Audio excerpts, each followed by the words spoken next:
Hello friends, প্রিয়াঙ্কার বাঙালিয়ানা রান্নাঘরে সকলকে স্বাগত জানিয়ে আজ শুরু করছি নতুন একটি রেসিপি। গরমকাল আর আমের সিজন কিন্তু দুটোই এসে গেছে। আর এই গরমকালে আমের লস্যি খাবো না তাই কখনো হয়? মাত্র কয়েকটি উপকরণেই তৈরি হয়ে যাবে ম্যাঙ্গো লস্যি রেসিপি। তাহলে চলুন শুরু করি আজকের রেসিপি। এখানে আমি দুটো আম নিয়ে নিয়েছি। আমগুলোকে একটা ছুরির সাহায্যে কেটে নেব। দুটো আমকে ভালো মতন আমি কেটে নিচ্ছি। দেখুন, আমগুলো কাটা হয়ে গেছে। এরপরে এখানে দিয়ে দিচ্ছি 2 চামচের মতো টক দই।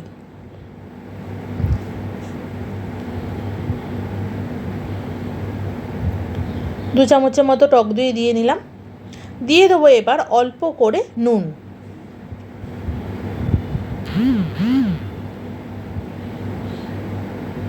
অল্প একটু নুন দিয়ে নিলাম। এরপরই দিয়ে নেব 3 চামচের মতো চিনি।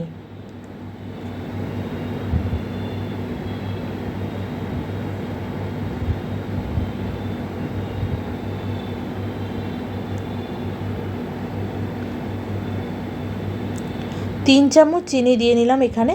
আপনারা চাইলে চিনিটাকে কিন্তু একটু গুঁড়ো করেও দিতে পারেন, আমি এখানে গোটা চিনি দিলাম।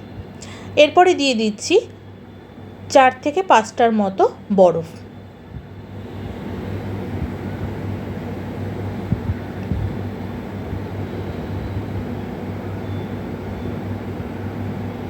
খুবই সিম্পল ওয়েতে কিন্তু আজ আমি ম্যাঙ্গো লস্যিটা কিন্তু আপনাদের সামনে তৈরি করে দেখাবো।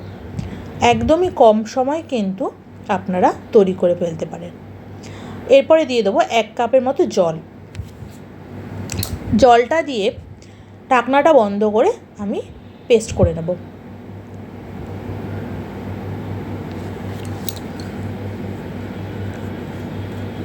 সুন্দরভাবে দেখুন পেস্ট হয়ে গেছে আমটা। এরপরে আমি গ্লাসে সার্ভ করে নেব। দেখুন, বেশিক্ষণ কিন্তু সময় লাগলো না, আর ঘরে থাকা সামান্য উপকরণ দিয়ে কিন্তু তৈরি হয়ে গেল ম্যাঙ্গো লস্যি রেসিপি। এরপরে ওপরে একটু সাজানোর জন্য দিয়ে দিচ্ছি 3টে বরফ কুচি, আর দিয়ে দেব অল্প করে কাজু বাদাম কুচি ওপর দিয়ে।